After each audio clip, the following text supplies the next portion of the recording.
Hello friends, welcome to my YouTube channel aspirant motive with Chhavi ma'am. आज हम भारत के जितने पूर्वी राज्य पड़ते हैं या भारत के जितने चरम बिंदु पड़ते हैं और आपके समुद्र रेखा से कितने राज्य सटे हुए हैं, कितने केंद्र शासित प्रदेश समुद्र रेखा को छूते हैं, ठीक है, ये सब पढ़ेंगे। फिर आज की क्लास शुरू करते हैं।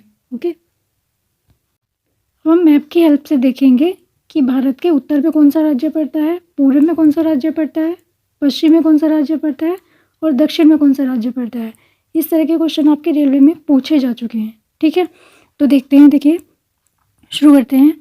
इस पर हमारा अगर बात करें भारत के पूरब में हमारा कौन सा राज्य पड़ता है, तो पूरब में आप सबसे देख रहे हैं ये आपके ऐसे डायरेक्शन आएगी। पूरब में क्या पड़ रहा है, सबसे पहले सबसे पूर्वी राज्य आपका पड़ेगा अरुणाचल प्रदेश, ठीक है। सबसे पश्चिमी राज्य कौन सा पड़ेगा, पश्चिम में आपका यहाँ गुजरात दिखाई दे रहा है, तो सबसे पश्चिमी राज्य होगा आपका गुजरात, ठीक है। अब देखिए यहाँ पर अगर बात करते हैं सबसे उत्तरी राज्य की, तो सबसे उत्तरी राज्य पड़ता है आपका हिमाचल प्रदेश।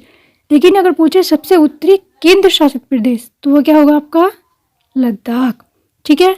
अब आपका नेक्स्ट आएगा सबसे दक्षिणी राज्य। तो देखिए सबसे दक्षिण में आपका केरल और तमिलनाडु दोनों दिखाई दे रहे हैं, लेकिन सबसे ज़्यादा आपका जो सीमा को है आपके दक्षिण में तमिलनाडु की है, इसलिए सबसे दक्षिणी राज्य क्या बोला जाएगा आपका तमिलनाडु। यहाँ पर अगर आपका सबसे दक्षिणी केंद्र शासित प्रदेश पूछा जाएगा, तो सबसे दक्षिणी केंद्र शासित प्रदेश क्या होगा आपका अंडमान एंड निकोबार, ठीक है। अंडमान एंड निकोबार हमारा क्या होगा सबसे दक्षिणी केंद्र शासित प्रदेश यानी कि यूनियन टेरिटरी होगी।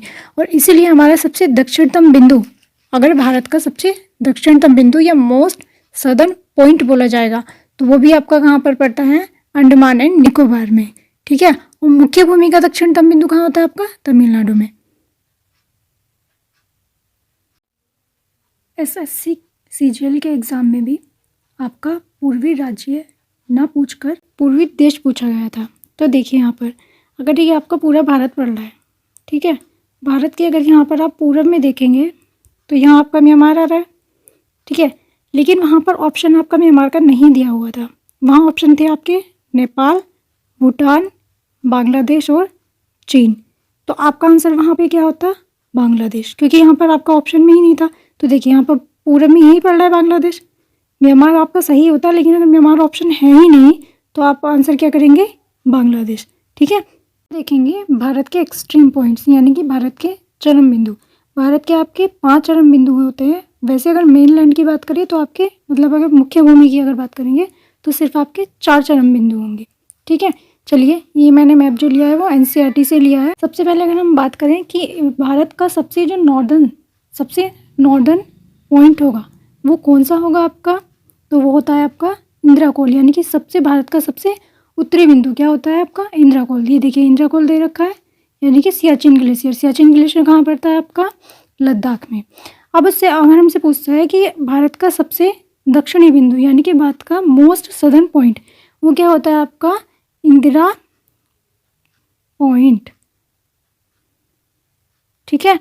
अब देखिए इंदिरा पॉइंट के 4 नाम होते हैं टोटल। एक इंदिरा पॉइंट भी बोलते हैं इसको, एक पारसीन बोलते हैं, एक पिग्मेलियन बोलते हैं और एक लहेचिन बोलते हैं, ठीक है। ये आपका इंडिया का सबसे दक्षिणतम बिंदु है। अगर बात करें भारत की भूमि का सबसे दक्षिणतम बिंदु तो वो होगा आपका कन्याकुमारी में, यहाँ पर कैप कोमोरिन, ठीक है। अब हम बात करते हैं भारत का सबसे पूर्वी बिंदु। सबसे पूर्वी राज्य क्या पड़ा था हमारा अरुणाचल प्रदेश, ठीक है। तो सबसे पूर्वी बिंदु भी हमारा क्या होगा किबिथु, कहाँ पर पड़ता है ये अरुणाचल प्रदेश में। अब हम बात करते हैं भारत का सबसे पश्चिमी बिंदु। सबसे पश्चिमी राज्य कौन सा था हमारा गुजरात है। तो गुजरात में ही आपका क्या होता है सबसे पश्चिमी बिंदु गुहार मोती। अब हम देखेंगे भारत की समुद्री तटीय रेखा से कितने राज्य और कितने केंद्र शासित प्रदेश मिलते हैं, यानी कि समुद्र तटीय रेखा वाले कौन कौन से राज्य हैं और कौन से केंद्र शासित प्रदेश हैं, ठीक है। तो इसमें हम शुरू करते हैं यहाँ से। आपके 9 राज्य ऐसे होते हैं जो आपके तटीय रेखा से छूते हैं। कौन कौन से हो जाएंगे, पहला आपका हो जाएगा गुजरात, दूसरा हो जाएगा आपका महाराष्ट्र, तीसरा गोवा, फोर्थ हो जाएगा आपका कर्नाटका, फिफ्थ हो जाएगा आपका केरला, सिक्स हो जाएगा आपका तमिलनाडु, सेवन्थ हो जाएगा आपका आंध्र प्रदेश, एट हो जाएगा आपका उड़ीसा और नाइन्थ आपका हो जाएगा वेस्ट बंगाल यानी कि पश्चिम बंगाल। ये देखिए थोड़ा सा पार्ट मिल रहा है यहाँ पर। अब यहाँ पे चार आपके क्या होते हैं, केंद्र शासित प्रदेश हैं जो समुद्री तटीय रेखा से मिलते हैं। चार केंद्र शासित प्रदेश आपके कौन कौन से हो जाएंगे, एक तो यहाँ पर हो गया आपका दादरा और नागर हवेली और दमन एंड दीव, दूसरा हो जाएगा आपका यहाँ पर पुदुचेरी, थर्ड आपका हो जाएगा यहाँ पर लक्षद्वीप और फोर्थ हो जाएगा यहाँ पर आपका अंडमान एंड निकोबार द्वीप समूह। Got it. अब इसी में आपको क्वेश्चन पूछा जाता है कि सबसे ज़्यादा जो आपकी समुद्र तटीय रेखा से कौन सा राज्य आपका सीमा को साझा करता है, तो यहाँ पर हो जाता था आपका गुजरात और सबसे छोटा हो जाएगा यहाँ पर आपका गोवा। अब एक क्वेश्चन और बनता है यहाँ से, सभी राज्यों और केंद्र शासित प्रदेश यानी कि यूनियन टेरिटरी में केवल एक ऐसी यूनियन टेरिटरी है जो आपका पूर्वी घाट और पश्चिमी घाट पर जिसका विस्तार है, कौन है वो, पुदुचेरी। ठीक है, तो पुदुचेरी के आपके 4 जिले होते हैं जो 3 राज्यों में फैले हुए हैं। सबसे पहले आपका पड़ता है आंध्र प्रदेश में यनम, ठीक है, दूसरा आपका पड़ता है कराईकल, कहाँ पर, तमिलनाडु में, तीसरा आपका पड़ता है माहे केरला में और फोर्थ आपका पड़ता है तमिलनाडु में ही पुदुचेरी। ठीक है, अब यहाँ से आपके 2 क्वेश्चन और बनते हैं, कौन कौन से, देखिए यहाँ पर, ऐसे कितने स्थलरुद्ध राज्य या केंद्र शासित प्रदेश हैं।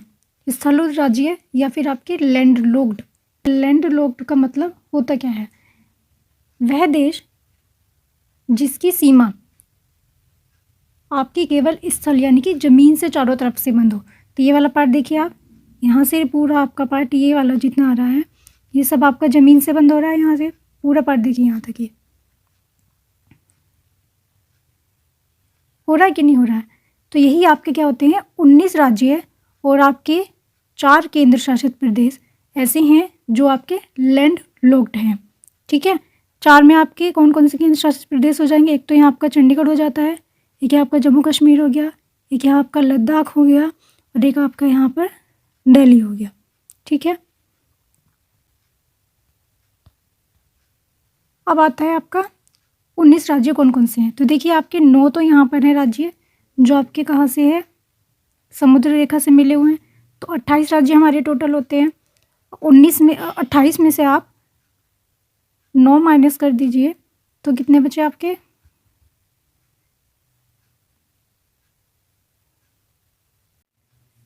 19 राज्य। ठीक है, अब देखिए अगला क्वेश्चन क्या बनेगा यहाँ से, कितने ऐसे राज्य हैं ये कितने ऐसे केंद्र शासित प्रदेश हैं जो आपके किसी भी अंतर्राष्ट्रीय सीमा को स्पर्श नहीं करते हैं। तो आपके 5 राज्य होते हैं ऐसे। 5 राज्य कौन कौन से हैं आपके, एक तो हरियाणा हो जाएगा आपका, ठीक है, एक आपका क्या हो जाएगा छत्तीसगढ़ हो जाएगा, एक आपका तेलंगाना हो जाएगा, एक आपका MP हो जाएगा और एक आपका झारखंड हो जाएगा।